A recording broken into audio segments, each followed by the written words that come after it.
This dramatic news from the Golden Globe Race has just come in.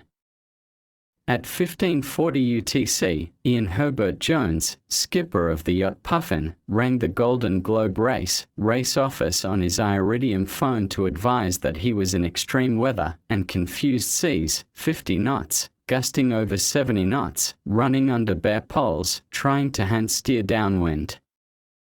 The yacht was laid over often by the force of wind and waves.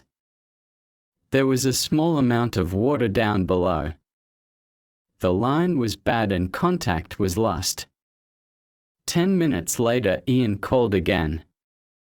He could not launch his drogue to keep Puffin's stern to the waves. Conditions were extreme and he had been washed out of the cockpit on 2 occasions. He had activated his EPIRB.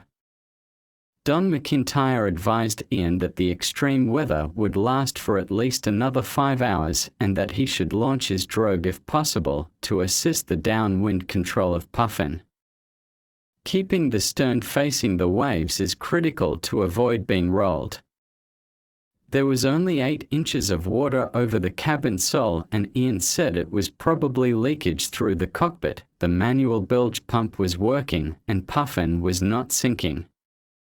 The mast was secure and all safety equipment on board was secure, although his electrical system was low on power. Because he was unable to make contact with his sat phone, Ian decided to activate his EPIRB so that the search and rescue chain would be aware of his position and situation. The Crisis Management Team made initial contact with the Marine Rescue Control Center Argentina on the phone to confirm the EPIRB signal reception. Marine Rescue confirmed receiving signal from Puffin's EPIRB and that they had opened a case with the information contained in the GGR safety book provided by the organizers prior to the start of the race. CMT provided sit reps as information came available. At 17:25 UTC, Ian had missed a planned safety call to the GGR Control Management Team. 25 minutes later they received a message from Puffin Yellow Brick YB3 satellite tracking and texting unit advising a button alert. 46, 57.250 S037, 12.382W. This meant that Ian had gone to the YB3 satellite texting and tracking unit, manually lifted the safety cover and pressed the distress alert button. This is recognized as a distress protocol for all GGR entrants, suggesting he was in trouble and could not text or use the sat phone.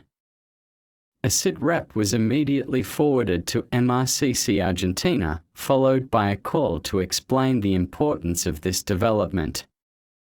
Search and Rescue, Puerto Belgrano, are coordinating the rescue. Puffin was still in extreme weather.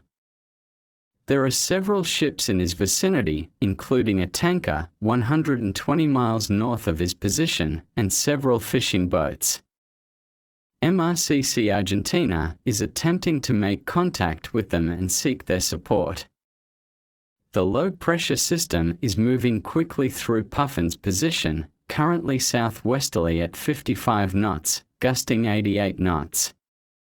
Puffin's tracker position is updated every 15 minutes. At 18:10 UTC, Ian's second sat phone and second YB3 tracking and texting device, normally on standby, were activated, ready for use. At 18:42 UTC, Puffin sent the following YB3 text message: rolled dismasted, injured back, hard to move, 2-foot water in boat. Then at 18:44 UTC Puffin sent another YB3 text message, situation getting worse. Need weather break to cut rig from Puffin. The 7.7-meter southwesterly sea also had a forecast 1.8-meter northeasterly secondary swell at 9-second intervals at the same time. This is hard to comprehend, 2 opposing seas, and suggests an extremely dangerous sea. With the mast down hanging over the side and Ian unable to cut the rig clear, the risk of damage to the hull is very real. The motion of the puffin without a mast is also very dynamic. Situation: 2015 UTC, set phone message, cutting rig away, water ingress under control, back getting stiff, gashed head. At 2015 UTC, Ian rang with a poor connection but explained the water ingress was under control. He had gashed his head and his back was painful and getting stiff. Conditions were horrendous, but he must cut the rig away as it is bashing against the hull. He was part way through that task.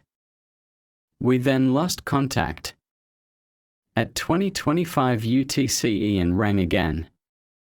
GGR gave the latest weather forecast that winds and seas are very slowly dropping in the next 12 hours and discussed the possibility of a ship being diverted.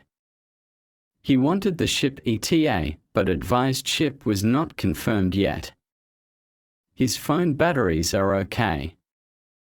Further updates will be made when available. Our thoughts are with Ian and all those working to assist him at this moment. We thank them for their efforts.